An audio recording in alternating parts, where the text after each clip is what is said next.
জাইন রুমে ঢুকে শান্তির শ্বাস ফেল। ইসরাতের পাসপোর্ট পকেট থেকে বের করে ভিলেনের মতো করে ঠোঁট বাঁকা করে হাসল।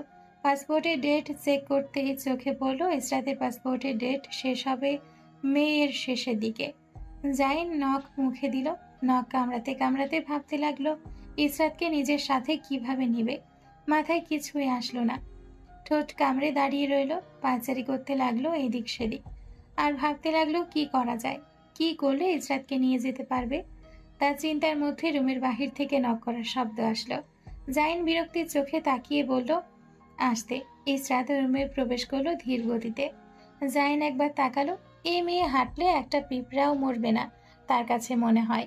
ইসরাত ধীরে হেঁটে এসে আয়নার সামনে দাঁড়ালো। চিরুনি দিয়ে চুল আঁচড়ে নিয়ে পিঠে ছড়িয়ে দিতেই জাইন এসে পেছন থেকে ইসরাতের কোমর চেপে ধরল। হাত পেছনে থেকে নিয়ে এসে সামনে রাখলো। নাক ডোবালো ঘাড়ে, শ্বাস টেনে নিল। নাকে লাগলো বেলি ফুলের সুবাস। ইসরাত চুপচাপ দাঁড়িয়ে রইল। জাইন ইসরাতের কাঁধ ধরে নিজের দিকে ফেরাতেই দরজায় নক পড়ল। জাইন দরজার দিকে তাকিয়ে বকে উঠল। ইসরাতের কাঁধ ছেড়ে দিয়ে দূরে সরে গেল। দরজার বাহির থেকে বাচ্চা বাচ্চা কণ্ঠে আহান বলল, নাস্তার জন্য ডাকছে। জাইন বিরক্তির শ্বাস ফেল। ইসরাত জাইনের অবস্থা দেখে ঠোঁটে লিয়ে হাসল। জাইন বড় বড় পা ফেলে বের হয়ে আসলো রুম থেকে। ইসরাতও পেছন পেছন আসলো।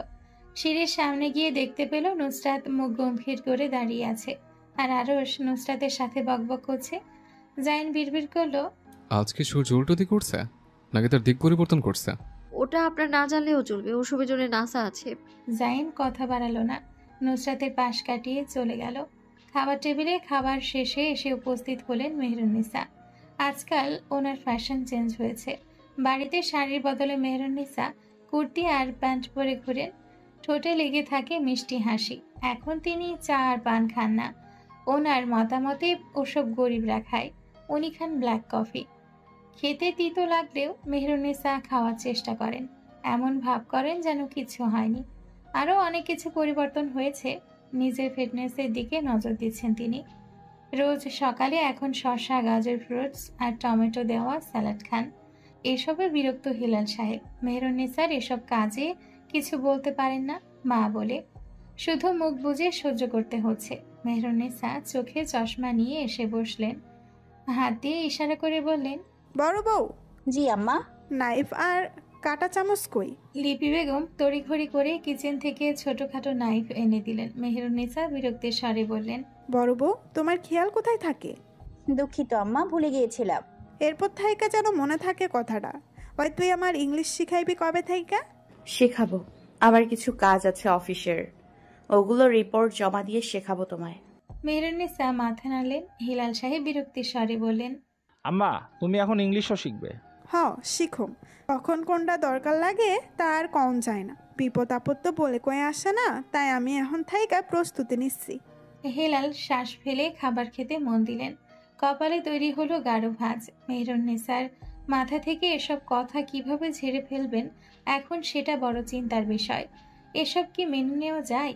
এই বয়সে এসে মায়ের কর্মকাণ্ডে হেলাল সাহেব প্রচুর ব্যথিত। দুপুরে ইসরাত রুমে আসতেই জাইন পেছন থেকে জাপটে জড়িয়ে ধরল। ইসরাত ছাড়াতে চাইলে ছাড়ল না। এত দেরি করে রুমে আসছো কেন? একটু কাজ ছিল। জাইন ইসরাতকে নিজের দিকে ফিরিয়ে নাকের সাথে নাক স্পর্শ করতেই বাহির থেকে নখের শব্দ আসলো। জাইন তিক্ত নিঃশ্বাস ফেলল। দরজা খুলে বাহিরে না তাকিয়ে জোর গলায় বলতে নিল কি সমস্যা। বলার আগে নাজমিন বেগমকে দাঁড়িয়ে থাকতে দেখে মুখের কথা মুখের ভেতর আটকে নিল। গম্ভীর মুখ বানিয়ে তাকিয়ে রইল সামনের দিকে। নাজমিন বেগম বললেন, বাবা, তোমাকে নিচে ডাকছে, আর ইসরাতকে আসতে বলো। কিচেনে তরকারি বসে এসেছিল, তা পুড়ে ছাই হয়ে গেল। জাইন নিজের ভেতরে রাগ ভেতরে পুষে নিয়ে বের হয়ে আসলো। শান্ত গলায় বলল, ইসরাত রুমে আছে, আপনি গিয়ে বলে আসুন চাচি, আমি যাচ্ছি। জাইন রাগ চেপে কোনো রকম নিচে গেল। ড্রয়িং রুমে যেখানে সবাই বসে আছে, নুসরাত পায়ের ওপর পা তুলে চোখে চশমা এঁটে হাত নাড়িয়ে কথা বলছে। কথা বলার স্টাইলটা প্রফেশনালদের মতো। জাইন গিয়ে বসলো। ইরহাম আর জায়নও বসে আছে, মন দিয়ে তারা নুসরাতের কথা শুনছে। নুসরাত আরশের দিকে তাকালো না, শোহেদের দিকে তাকিয়ে বলল, শরৎ মালহোত্রা, আমাকে মেইল করেছেন অ্যান্ড জানিয়েছেন খুব তাড়াতাড়ি তিনি ওনার কাছে থাকা পারফিউম স্যাম্পল পাঠাবেন। তোর কাছে থাকা রিপোর্টগুলো এখনো সাবমিট করিসনি কেন? আরও 2টো ফাইল চেক করা বাকি রয়েছে। আরশ ওহ বলল। হেলাল সাহেব নুসরাতকে জিজ্ঞেস করলেন, কিরকম লাগছে ব্যবসার কাজ করতে? নুসরাত চোখ তুলে এক পলক চাইল, চুলগুলো খোপা করতে করতে বলল, ভালো। হেলাল সাহেব অনিকার দিকে তাকালেন। অনিকা চোখ নামিয়ে নিল নিচের দিকে। তুমি কবে যোগ দিচ্ছ ব্যবসায়? সে বলল, তাড়াতাড়ি। লিপি বেগম দুপুরের খাবার খেতে ডাক দিলেন। নুসরাত চোখে চশমা ঢেলে নাকের ডগায় তুলল। তার চোখ জ্বালা করছে, মনে হচ্ছে এবার অ্যালার্জি বেড়েছে। দুপুরের খাবার সময় শুধু চামচের টুংটাং শব্দ ছাড়া দ্বিতীয় শব্দ হলো না। রাতের বেলা জাইন বাহির থেকে হাঁটাহাঁটি করে রুমে এসে ইসরাতকে দেখলো বিছানায় শুয়ে আছে। জাইন লাফ দিয়ে বিছানায় উঠে ইসরাতকে জড়িয়ে ধরল। আরে এইভাবে কেন ধরলেন? আমার রোমান্স করতে ইচ্ছে করছে। আজ সারাদিন তোমাকে পাইনি। যখন রোমান্স করতে গিয়েছে কেউ না কেউ চলে এসছে।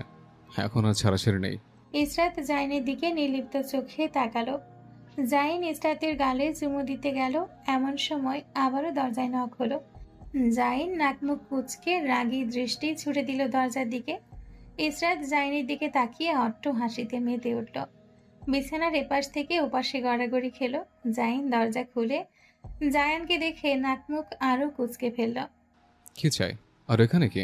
আরে ভাই, অনেকদিন হলো আমরা আড্ডা দেই না, তাই আজ আড্ডা দিতে ইচ্ছে করছে। চল সবাই মিলে আড্ডা দিই। এটিকে আড্ডা দেওয়ার সময়? এটাই তো সময় আড্ডা দেওয়ার। আর কতদিন হলো ইশরাতের সাথে ভালোভাবে কথাও বলি না। কথাটা বলে জায়ান মাথা উঁচিয়ে ইসরাতকে হাই দিল। ইসরাত বিনিময়ে হালকা হাসলো, হেসে হাই করলো। জাইন নিজের রাগ কন্ট্রোল করতে না পেরে জায়ানকে মাথা ধরে ঝুঁকিয়ে পিঠের মাঝ বরাবর কিল বসালো। আরে ভাই, মারছিস কেন? জাইন কথা না বলে জাইনের পিঠে আরো 2-1টা কিল বসিয়ে বড় বড় পা ফেলে বের হয়ে গেল। যেতে যেতে ভাবলো এই বাড়িতে থাকলে জীবনে রোম্যান্স করতে পারবে না।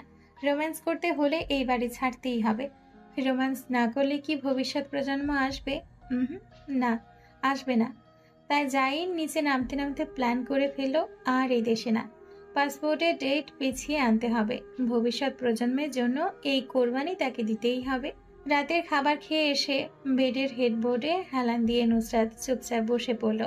পায়ের ওপর বালিশ রেখে ল্যাপটপের শাটার অন করে পাশ দিয়ে কিবোর্ডে হাত চালাতে লাগলো। আরশ রুমে এসে দরজা লাগালো শব্দ করে। নুসরাত ফিরে তাকালো না। আরশ আয়নার সামনে দাঁড়িয়ে নুসরাতের সুন্দর করে রাখা লোশনগুলো ফেলে দিল। একবার আয়নার দিকে তাকিয়ে দেখলো নুসরাত তাকাচ্ছে কিনা। না, নুসরাত তাকাচ্ছে না। কিরকম নির্লিপ্ত হয়ে বসে তার নিজের কাজ করছে। আরও সেটা নুসরাতের পাশে গিয়ে বসল। নুসরাত আর চোখে একবার তাকিয়ে চোখ ফিরিয়ে নিল, হাসলো মনে মনে। আরশ নুসরাতের পাশ ঘেঁষে বসে ল্যাপটপের শাটার বন্ধ করে দিল। নুসরাত শাটার খুলতে নিবে, আরশ ল্যাপটপ হাত থেকে টেনে নিয়ে গেল। নুসরাতের দিকে তাকিয়ে বলল, কথা বলছিস না কেন? কি কথা বলবো? যা ইচ্ছে তাই। নুসরাত কথা বলল না। বিছানার মাঝখানে রাখা ফোন হাতে নিতে যাবে, আরশ ছো মেরে মোবাইল নিল নিজের হাতে। নুসরাত ভ্রু বাঁকিয়ে তাকালো। আরশের পানে এক পলক দৃষ্টি দিয়ে বারান্দার দিকে তাকিয়ে রইল। আরশ নুসরাতের মুখ 2 হাতে চেপে ধরে নিজের দিকে ফিরিয়ে নিল। নুসরাত ঠোঁট ফুলিয়ে শ্বাস ফেলল। আরশ নুসরাতের দিকে অসহায় চোখে তাকিয়ে বলল, আমি কিছু বলতে চাই। নুসরাত গম্ভীর দৃষ্টি এবার আরশের দিকে স্থির করলো। মুখ দেখে বোঝা গেল না মনোভাব কি। নির্লিপ্ত চোখে তাকিয়ে বলল, কি বলবেন বলুন। নুসরাতের দিকে তাকিয়ে ঢোক গিলল। ভয়ে ভয়ে তাকিয়ে রইল। মিনমিন করে আওড়ালো, আজকাল তোকে দেখলে আমার হৃৎপিণ্ডের গতি বেড়ে যাচ্ছে। নুসরাত অবাক দৃষ্টিতে আরশের দিকে তাকালো। এমন ভাব করলো যেন কিছুই বুঝেনি। কুটিল হেসে বলল, তাই নাকি? মনে হচ্ছে অনেক জটিল সমস্যা। আরশ নিজ মাথা নাড়াতে গিয়ে নাড়ালো না। নুসরাতের দিকে শান্ত চোখে তাকিয়ে রইল। নুসরাত আরশের হাত মুখ থেকে সরিয়ে দিল। নিজের হাত নিয়ে গালে রাখলো। তর্জনী আঙ্গুল থুতনিতে রেখে ভাবার মতো করে কিছুক্ষণ বসে রইল। কিছুক্ষণ পর গাল থেকে হাত নামিয়ে আরশের পানি দুঃখী দুঃখী মুখ বানিয়ে ঠোঁট উল্টিয়ে চাইল। ঢং করে মুখ কাদো কাদো করে বলল, মনে হচ্ছে আপনার হৃৎপিণ্ডটা পুরনো হয়ে জং ধরে গিয়েছে। এটা চেঞ্জ করে নতুন একটা হৃৎপিণ্ড বসাতে হবে, না হলে পৃথিবী থেকে টাটা বাই বাই হয়ে যাবেন। তাড়াতাড়ি করে ডক্টরের কাছে যান। আরশ ক্রোধে চোয়াল শক্ত করে নিল। নুসরাতের দিকে দাঁত কিরমির করে তাকিয়ে বলে, ঢং করবি না, আমি সিরিয়াস নুসরাত। তো আমি কি ঢং করছি? আমিও সিরিয়াস। যান না, যান ডাক্তারের কাছে। তাহলে তো জানতে পারবেন গতি বাড়ার কারণ কি, ডাক্তার খুঁজে বের করে দেবে। আরস ঢোক গিল।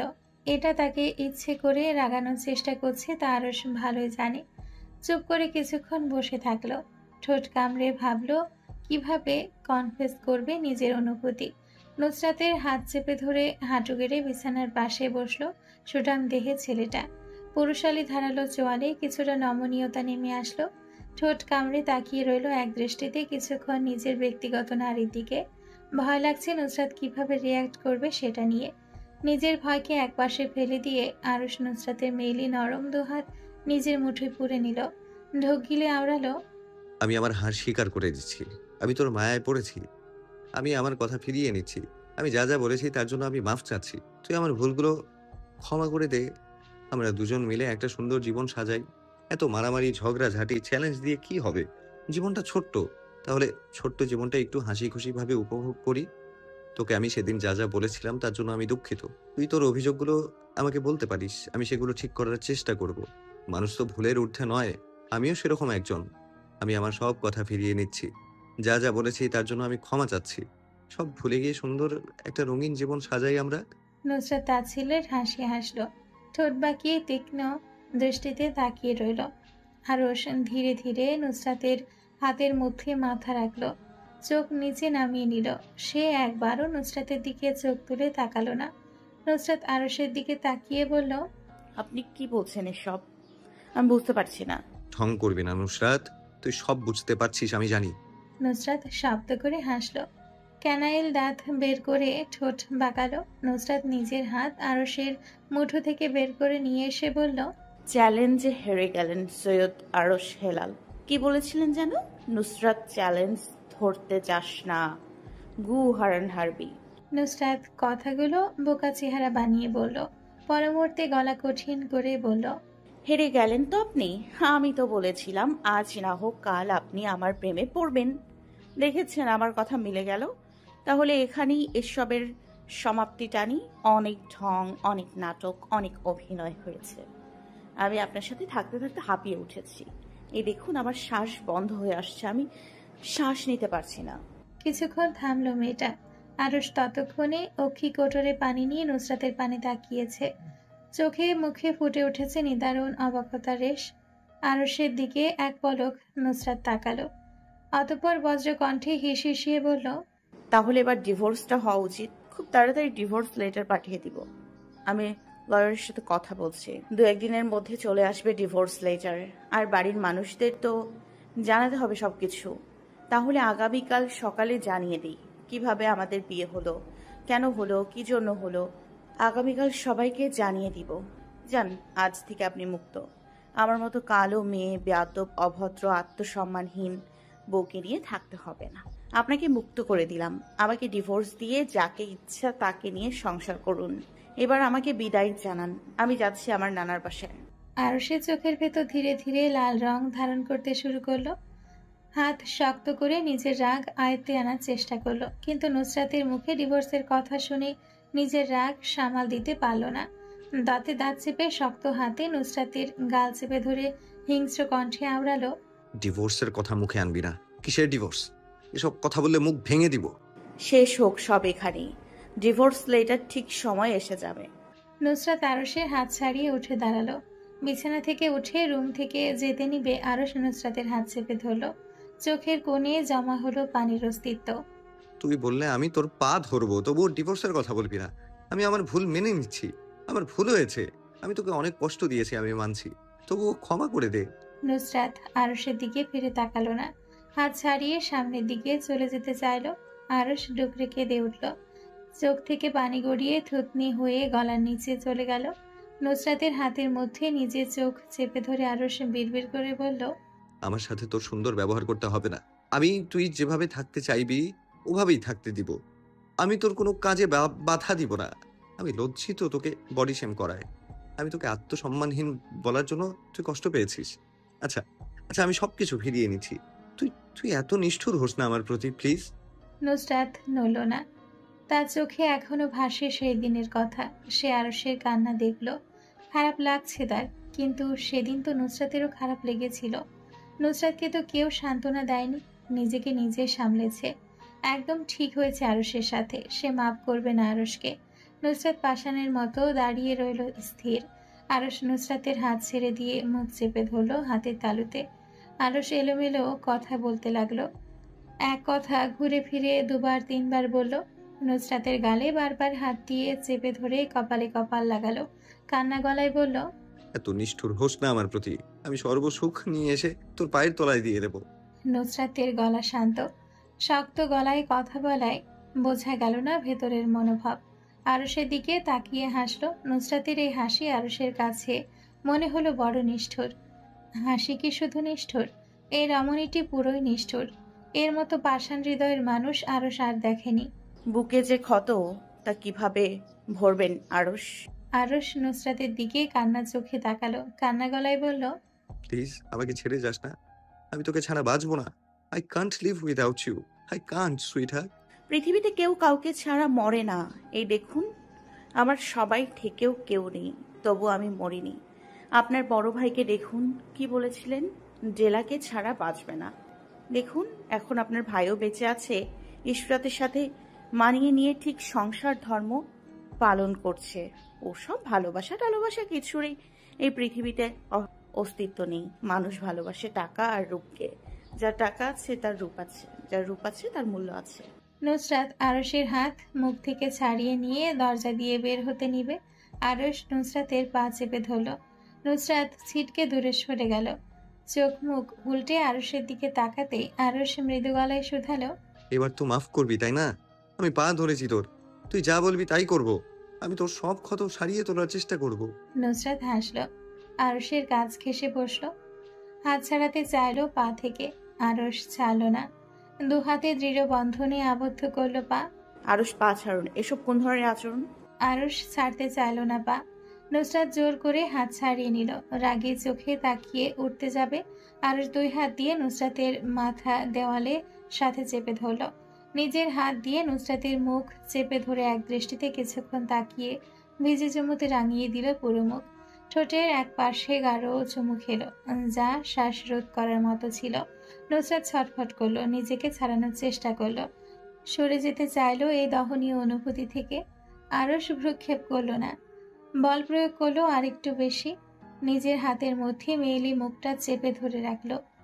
গালে চাপ পড়ায় ঠোঁট একটু ফুলে উঠতেই সূক্ষ্ম একটা চুমু খেলো ঠোঁটের মধ্যে। নিজেকে সামলিয়ে নুসরাতকে এক প্রকার জাপটে ধরে পাজা কোলে তুলে নিল। বিছানার দিকে অগ্রসর হলো বড় বড় পা ফেলে।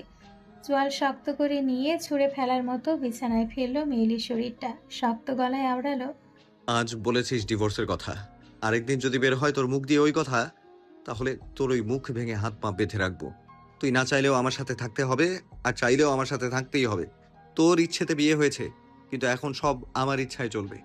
যদি ভালো লাগে থাকবি, না লাগলেও থাকবি। এটাই তোর শাস্তি আমাকে বিয়ে করা। আরুষ রাগ করে রুম থেকে বের হয়ে গেল কান্না চোখে। যাওয়ার আগে রুমের বাহিরে মোটা একটা তালা ঝুলিয়ে গেল। নুসরাত শুধু তাকিয়ে রইল আরুষের যাওয়ার পথের দিকে। মাথা ভনভন করছে তার। আশপাশ নিস্তব্ধ হতে নুসরাত নিজের চুল টেনে ধরল। নিজের গালে একের পর এক থাপ্পড় মারতে লাগলো শক্তি খাটিয়ে। সে জিতে গিয়েও হেরে গিয়েছে। তারপর বিছানায় মাথা চেপে ধরে ডুকরে কেঁদে উঠল। নিস্তব্ধ এই রজনীতে নুসরাতের কান্নাটা বড়ই করুণ শোনালো। রাত 2টো কি 3টে। মুখের ওপর গরম নিঃশ্বাস পড়ায় নুসরাত নড়ে চড়ে অন্য পাশ ফিরে শুয়ে পড়ল। আরুষের নুসরাতের নড়াচড়া মনে হয় ঠিক পছন্দ হলো না। মুখের এক পাশ বিকৃতি ঘটল, শরীরের এক পাশ চেপে ধরে নিজের দিকে ফিরিয়ে নিল। চোখ মুখ অন্যরকম। নুসরাতের মুখ থেকে শুরু করে পায়ের পাতা পর্যন্ত চোখ বুলিয়ে নিল। ঠোঁটে ভেসে উঠল মৃদু হাসির ঝলক। গালের এক পাশ উঁচু হয়ে গেল। পেট হঠাৎ গলিয়ে উঠতেই বমি করার মতো মুখ বানালো আরুষ। তারপর আবার সব ঠিক। আরুষ ঢেকুর তুলল, মুখ দিয়ে বের হয়ে আসলো নিষিদ্ধ পানীয়ের গন্ধ। আরুষ হাসলো ঠোঁট এলিয়ে। তারপর আবারও কেঁদে উঠল মৃদু শব্দ করে। নুসরাতের কপালে কপাল ঘষল, নাকে নাক, ঠোঁটে ঠোঁট। গলায় তীব্র ক্ষোভে সুচারো দাঁত বসালো। তারপর আবারও চুপ করে বসে রইল নুসরাতের পাশে। নুসরাত একবার নড়ে চড়ে আবার ঘুমিয়ে গেল। ঘুম কিছুটা হালকা হলো। এক চোখ খুলে তাকিয়ে দেখলো আরশ উদ্ভট চাহনি দিয়ে তার দিকে তাকিয়ে আছে। চোখের কোণ লাল হয়ে আছে। নুসরাত পাত্তা দিল না, নড়ে চড়ে অন্য পাশ ফিরে শুয়ে পড়ল।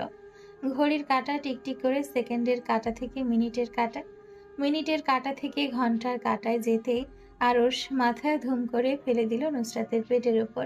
নুসরাত ঘুম থেকে ধরফর করে উঠল। পেটে আঘাত পাওয়ায় পেট চেপে মুখ কুঁচকে নিল। আরশ ওইভাবে পড়ে রইল। দুই হাত দিয়ে বেষ্টনী তৈরি করলো নুসরাতের পেটের কাছে। আরশকে ঠেলে দূরে সরাতে চাইল নুসরাত, আর সরল না, গো ধরে শুয়ে রইল। নুসরাত বড় করে শ্বাস ফেলল, আরশকে টেনে তুলল নিজের উপর থেকে। এক জায়গায় বসাতেই মাতালের মতো তাকিয়ে রইল। নুসরাত সূক্ষ্ম নজরে দেখল আরশের মুখের ভাবগতি। সন্দেহ করল আরশ মদ ধরনের কিছু খেয়েছে। নাক মুখের সামনে নিয়ে শুকতেই মুখের বিকৃতি করে নিল। আরশের মুখের সামনে থেকে মুখ সরিয়ে নিয়ে ওয়াক করে উঠল। আরশ নুসরাতকে ঠিক মতো শ্বাস নেওয়ার সুযোগ না দিয়ে নুসরাতের গাল চেপে ধরে নিজের দিকে ফিরিয়ে নিল। নুসরাত ধাতস্থ হওয়ার আগেই নরম ঠোঁটের ওপর সংঘর্ষ ঘটল রুক্ষ ঠোঁটের। রুক্ষ ঠোঁটের পিষ্টনের সাথে দাঁতের আঘাতে ব্যথায় জর্জরিত হলো মেয়েলি ঠোঁট। ঠেলে দূরে সরাতে গিয়ে হাত বাঁধা পড়ল আরশের হাতের নিচে। যখন শ্বাস বন্ধ হওয়ার উপক্রম তখন আরশ দূরে সরে গেল। হাতের উল্টো পিঠ দিয়ে মুখ মুছে নিল। নুসরাতের মনে হলো আরশের মুখ থেকে পাওয়া গন্ধ তার মুখের রন্ধ্রে রন্ধ্রে মিশে গিয়েছে। ওয়াক করে মুখ দিয়ে শ্বাস বের করতে নিল। আরশ হাত দিয়ে মুখ চেপে ধরল। মাতাল গলায় হেসে বলল, শ্বাস ফেলবি না, বেড়ে ভর্তা বানিয়ে দেব। সেদিন তুই আমার। আরশ ঠোঁটে হাত দিয়ে দেখালো, নাকে হাত দিয়ে দেখালো, এখানে বুকে হাত দিয়ে দেখালো। আরো কত জায়গায় চুমু খেয়েছিলি, আমি কি ওয়াক করেছি? তাহলে তুই কেন করবি? নুসরাত আরশকে এক ধাক্কা মারতেই আরশের মাতাল দেহ ছিটকে দূরে সরে গেল। আরশ ইচ্ছে করে বিছানায় শুয়ে পড়ল নিথর দেহের মতো। নুসরাতকে টেনে নিজের পাশে শুয়ে নিল। নুসরাতের মাথা নিজের হাতের উপর রাখল। উপর হয়ে শুয়ে ঠোঁটে, নাকে, গালে, গলায়, ঘাড়ে, চুলে চুমু খেল। বিড়বিড় করে বলল, তুই আমাকে কি দিয়ে পাগল করেছিস? আমি চাইনি প্রেমে পড়তে, আমি চাইনি মায়ায় পড়তে, কিন্তু তুই আমার সাথে এটা কি করলি? আমি কিছু করিনি। আরশ ক্ষোভে নুসরাতের চোয়াল চেপে ধরল। নুসরাতের দিকে ঝুঁকতেই কি হলো, হাত হালকা হয়ে আসলো। ঠোঁট মৃদুমন্দ কেঁপে উঠল। নুসরাতের কপালে কপাল দিয়ে আঘাত করলো। গলার কাছে এনে শিহরণ জড়ানো শ্বাস ফেলল। ফিসফিস করে বলল, লেটস মেক লাভ। না। আরশ চোখ নিভু নিভু করে তাকিয়ে রইল। নুসরাতের মাথা চেপে ধরে নিজের কাছে নিয়ে আসলো। কপালের সাথে কপাল লাগিয়ে জোর গলায় বলল, হ্যাঁ। না। হ্যাঁ। না। নুসরাত আর আরশের মধ্যে তর্কাতর্কি চলল অনেকক্ষণ। নুসরাতকে মানাতে না পেরে আরশ পৈশাচিক হাসি হাসলো। ঠোঁট মেলে বলল, তুই চাচ্ছিস আমি জোর করি? নুসরাত শীতল চোখে তাকিয়ে রইল। গলার আওয়াজ ঠান্ডা। একদম না। আরশ হাসলো। ভিন্ন পথ অবলম্বন করলো। নুসরাতের কানের কাছে মুখ নামিয়ে শব্দ করে হাসলো আবার। পাগলের মতো কানের আশেপাশে চুমু খেলো। আমি তোর কাছে থেকে অনুমতি নিচ্ছি না। আমি তা বলিনি। আরশের হাত ধীরে ধীরে নুসরাতের গালের কাছে গেল। গালে হাত দিয়ে ঘর্ষণ করে চুমু খেলো। বিছানা থেকে উঠতে উঠতে বলল, অপেক্ষা কর, আসছি। ঢুলু ঢুলু পায়ে বের হয়ে গেল রুম থেকে। কিছুক্ষণ পর শব্দ করে এসে রুমে ঢুকলো। নুসরাত নির্লিপ্ত চোখে তাকালো। আরশ নুসরাতের কিছু বুঝে ওঠার আগেই ধুম করে এসে বিছানায় শুয়ে পড়ল। দাঁত বের করে হাসল। নুসরাত ভ্রু কুঁচকে মুখ দিয়ে বিরক্তির শব্দ বের করতে আরশ নুসরাতের দুই হাত চেপে ধরে বেঁধে ফেলল দড়ির সাথে। নুসরাত পা দিয়ে আরশকে লাথি মেরে সরাতে চাইল। আরশ নিজের পা দিয়ে নুসরাতের পা চেপে ধরল। রাগে ফোঁস করে উঠল নুসরাত। মুখ দিয়ে চিৎকার করে কিছু বলতে যাবে, আরশ মুখের মধ্যে কাপড় গুজে দিল। অতিরিক্ত নড়াচড়ার জন্য পা বেঁধে দিল দড়ির সাহায্যে। নুসরাত কাপড় মুখে গোজা অবস্থায় চোখ মুখে ক্ষোভ ফুটে উঠল। আরশ মুখে আঙ্গুল রাখল। নুসরাতের দিকে চোখ ছোট ছোট করে তাকিয়ে বলল, তুই যদি চিৎকার না করিস তাহলে তোর মুখ থেকে কাপড় সরাবো, আর চিৎকার করলে তোর ঠোঁটে আমি।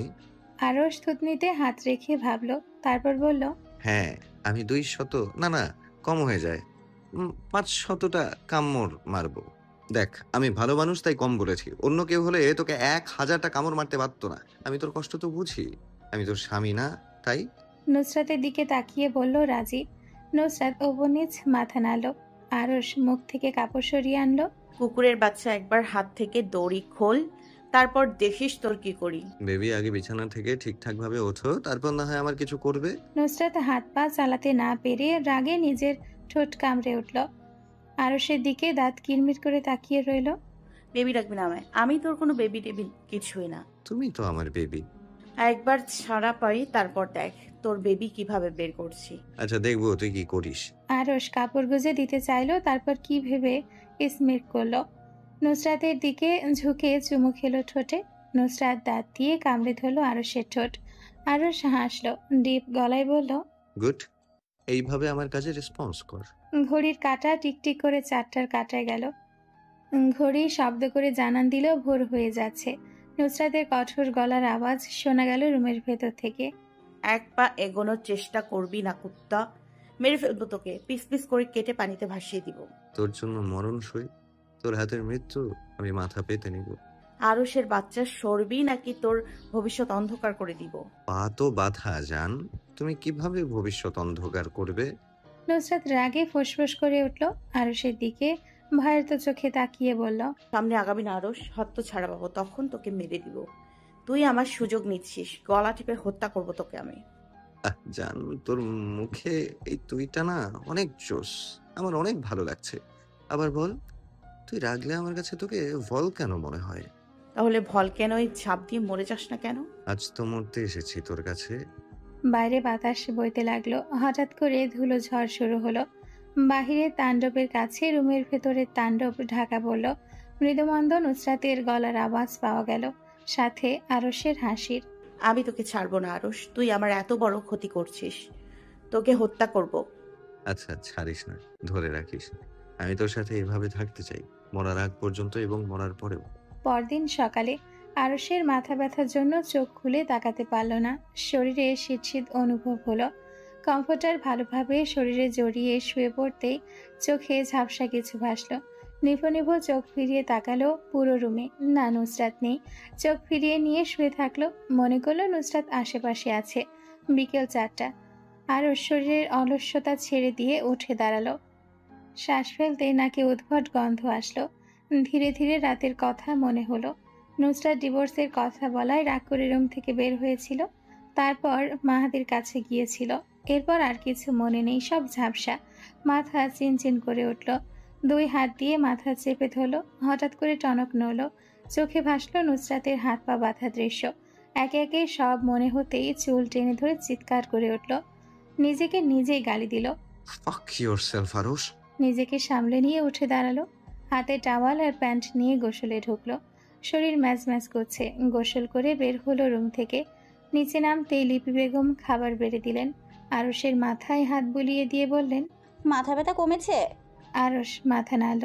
মায়ের দিকে অবাক চোখে তাকিয়ে জিজ্ঞেস করলো, আমার মাথা ব্যথা করছে? কে বলেছে তোমায়? লিপি বেগম চুলে হাত বুলিয়ে দিলেন। ঝাঁকড়া চুলগুলো আরেকটু অগোছালো করে দিলেন। নুসরাত বলে গেল। নুসরাত কি বলে গেছে? আর কিছু বলেছে? কিছু বলার ছিল? না, তেমন কিছু না। লিপি বেগম চুলে হাত বুলিয়ে দিলেন।